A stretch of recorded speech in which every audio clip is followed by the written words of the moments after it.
Hi everyone, my name is Liam, and what I want to do is actually just share some advice with Harley Sons. They're a member of our group, and I saw that they're recruiting, and obviously that means they're busy. And I figured that if they're going to invest in some employees, they probably want some even more business. So I'm really not looking. I'm not looking to sell anything. I just want to give back and provide some value. When I was growing my business, people helping me out really helped, and it was something I made a commitment to myself that I would do the same. And so what I want to do in this video is basically just give some really tactical and easy to implement and impactful things that Harley Sons, but also you can do in your business, to your website and your Google Maps listing to get more revenue from it. And these are things that I've done with my own business and had a lot of success. And they're proven methods and tactics. So let's get straight into it. I am going to offer 10 people the chance for me to do an audit just like this with their own business. Just leave a note, just message me or drop a comment on the thread, whatever, and I'll get back in touch with you. Okay, so let's jump into it. What we're going to look at first is Harley Sons heat map, right? So a heat map is essentially, this is a grid. This is sort of the Eastern Peninsula of Melbourne, as I'm sure you know. And the 20 represents where they are in Google for the term roofer, right? And so 20, obviously, you're at the bottom of page 2, essentially. When we talk about, let me quickly just do roofer Dandenong. They're in the Dandenong, Keysborough area. So when we're talking about Google Maps, we need to get our businesses into the top 3, into the map pack. But by virtue of the design, if you're not in the top 3, you're not getting clicks, you're not getting calls, or you're virtually getting nothing. And so for each of your main keywords, you want to get into this area. And that's what I'm going to show you. Show you some really actionable things that you can do in your business, and which Harley Sons can do in their business to get them into the map pack. So Harley Sons has been around for 40 years. They've got a really good reputation. I'm going to go through their website in a moment, but there's some real missed opportunity as I see it with their map pack. About 85% of clicks for someone that's searching roofer Dandenong will click on one of these options as opposed to going down and checking out websites. Now, they're both very important, but that just gives you a sense for how important getting your Google Maps listing in place is. Now, I also just want to make the point that this is for one keyword, right? So if I was to put in roof repair or roof restoration, it could be a different picture, but that's what you want to do. You want to be ranking in the top 3 for your main keywords. But no doubt, being a roofer, I'm sure that they would love to be in the top 3 for roofer. And so I'm going to give some advice on how they can move their way up. But it might be easier for me to demonstrate how they would go about this by looking at one of their competition. So I'm going to share this link in the group, Harley Sons. You can do the same thing that I'm going to do. You can see your competition here. And I will draw your eyes to this column, average. So this is like 8.89 means that they're an average of 8 across this grid. Given that it's quite a large area of Melbourne, maybe Harley Sons catchment area or area where it pulls customers from is actually a bit smaller. That those averages might go down if they were just comparing their customers right next to them or in their area. But let's run their map. Okay, so Melbourne Quality Roofing. You can see in the eastern suburbs, they're really strong. Lots of ones. But there's also a lot of opportunity here. If I was Melbourne Quality Roofing, what I would be doing is going for those low-hanging fruit opportunities first. And what that means is strategically targeting those suburbs which are 4, 5, 6s, and 7s and turning those green.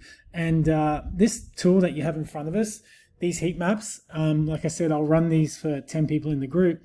But this level of insight just wasn't possible just a couple of years ago. And let me just explain, how powerful it is for a business owner that has this level of insight. Because I assure you, chances are your competition is not looking at this, and they're not going to do the things that I tell you to turn these yellows and oranges into green and reds, of course, too, in the case of Harley Sons. So what you want to do is, in the case of Harley and Sons, we saw that they were all 20. So what I would be doing first is focusing on those neighborhoods nearby where their office is, right? Here's the pin, it's in Keysborough. And likewise, if I was Melbourne Quality Roofing, I'd be focusing on those neighborhoods where there's 4, 5s, and 6s.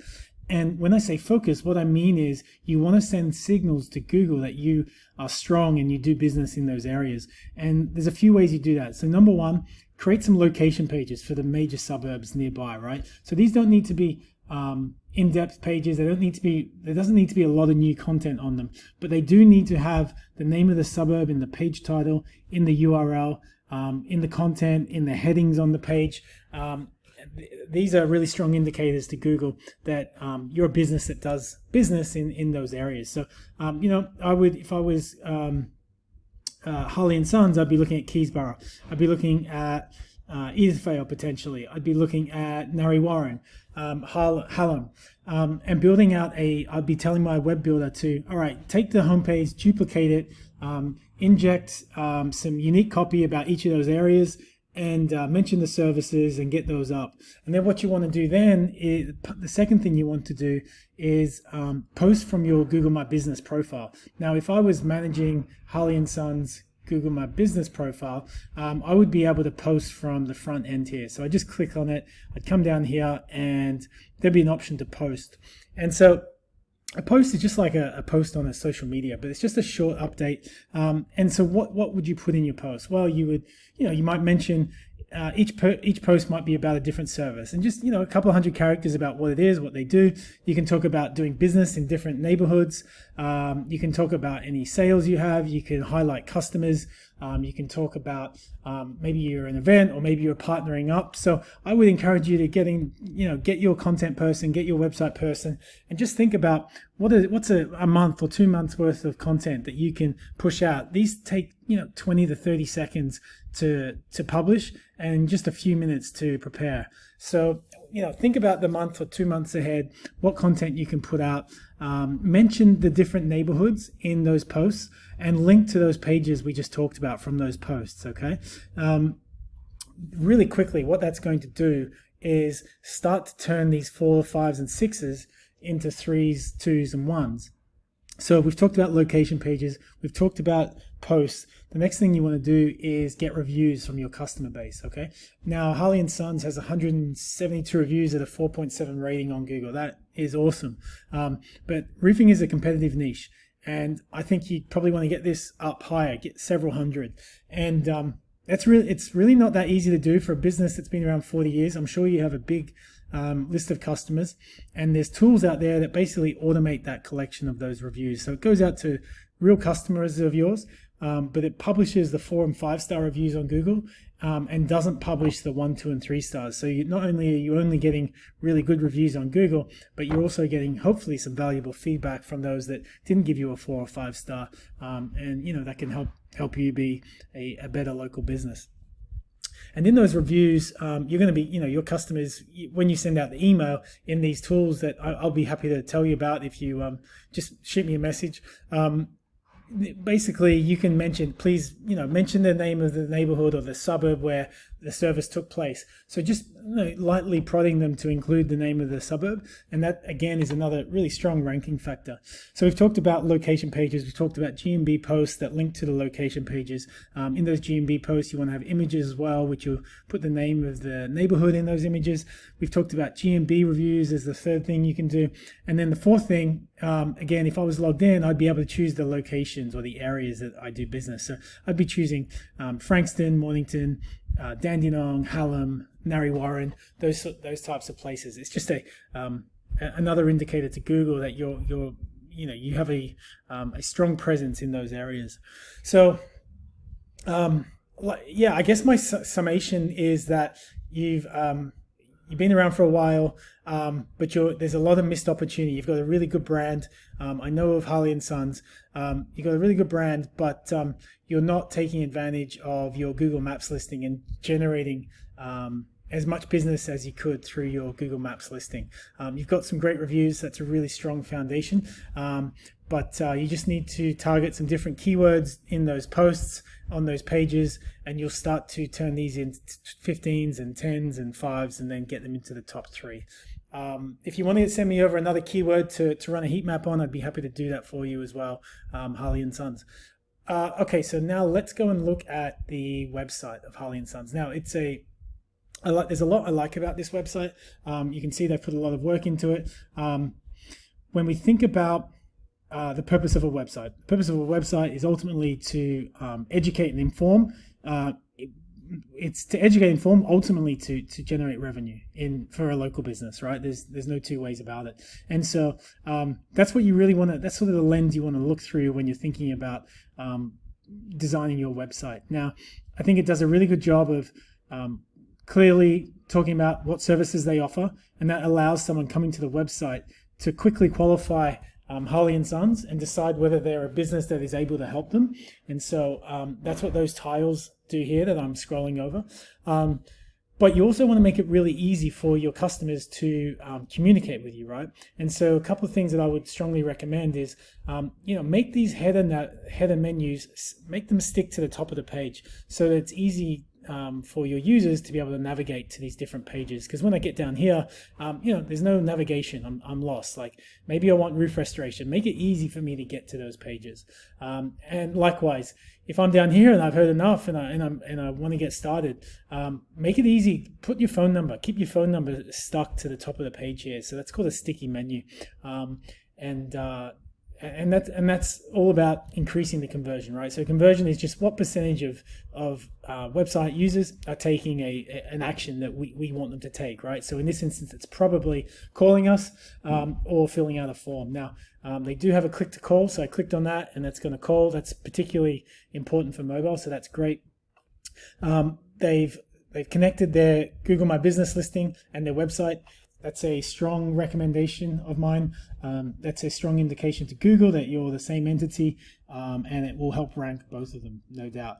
Other things I would be looking at on this page are some technical SEO things. So my guess is that this Harley and Sons does have an SEO agency or person, but I have noticed a couple of things that I would certainly recommend improving. And the first thing is your header tags and being clearer to Google what a certain page is about. So the things that we have to tell the Googlebot what a page is about, sort of in order of importance, it's the URL and the page title, then it's something called the H1, and then it's the H2, H3, H4, right?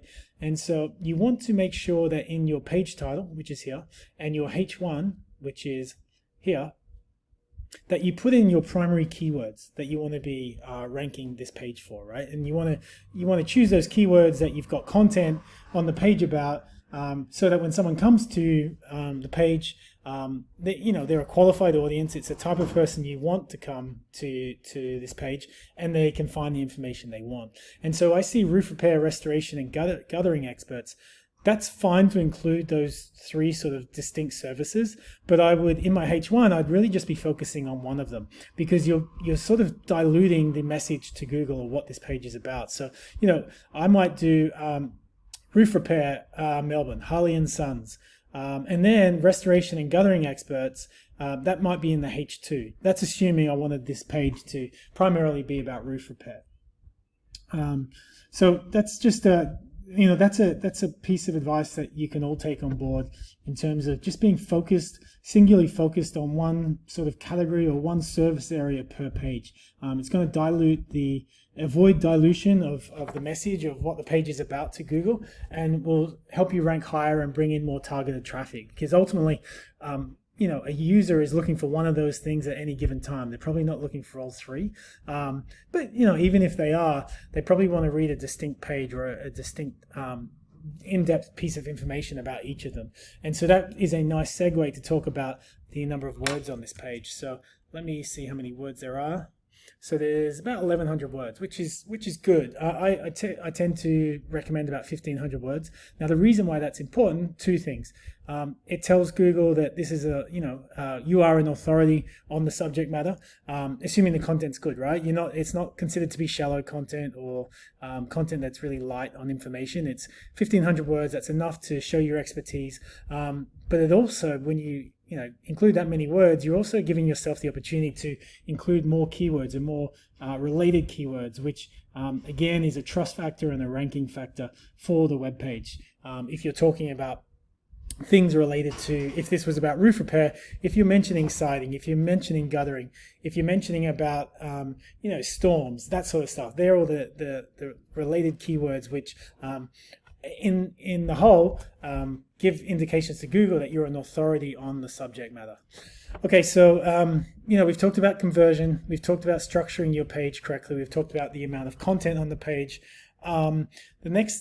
And we've also talked about linking the map. The next and final thing, or actually two more things, I'd want to be looking at what keywords you're ranking for, right? And so you can see over here, I've put your domain in. You're actually ranking for a whole bunch of keywords. Problem is you're not high enough. You're too far. Your position for those keywords on Google is too high, and you're not getting much traffic at all. So here's the position, 5, 3, 5, 5, 6, and then it just goes up. But really what you want to look at is the estimated traffic here. And you can see in total, you're only getting about 5 or 6 visits a month from your organic, right? And I can tell you've invested a lot in this site, and you really should be getting at least a couple of hundred, maybe 500 visits a month. Maybe not that many, but at least a couple of hundred visits a month from your organic. You've invested in this website, and it should be returning you dividends. It should be making you money. And as it is now, at least through organic. And so organic, same thing. When I say organic, I mean SEO. That's basically what you do to your website and your Google Maps to bring free traffic to your website. Your website is not giving you an ROI on what you've spent on it. It's really just serving as a nice looking brochure at this point in time, and I think that's a missed opportunity. So the last thing I just want to talk about quickly is the page load speed. This has been a ranking factor for Google since the middle of 2021. You've actually failed it, and the page load speed, you want to get this above 90. So on desktop it's 76, on mobile it's 28. So probably the likely causes are the images are too big. Also the video is going to slow it down. I might suggest maybe just having 2 videos. There's other things you can do. You can make the video a bit smaller. I would need to take a look at the website, or I'd have your website person just see what they can do to increase the page load speed time. But you can definitely have a video and still get a good page load speed time.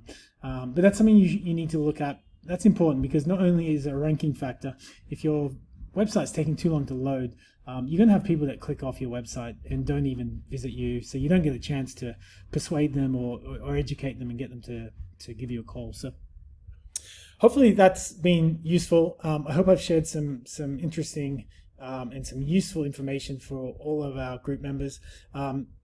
Like I said, I am offering this up to let's say the first 10 people that either drop me a note or comment on this thread. I really just want to help out some other business owners. These are things that have worked for me. So let me know if you're interested. I'll get these done probably over the weekend. Thank you for watching, everyone. And if we don't chat, I just hope you got some useful information here that you can take back to your website person and your SEO person. And I'm sure that these things will help. In fact, I know they will if you do them consistently. Thanks so much.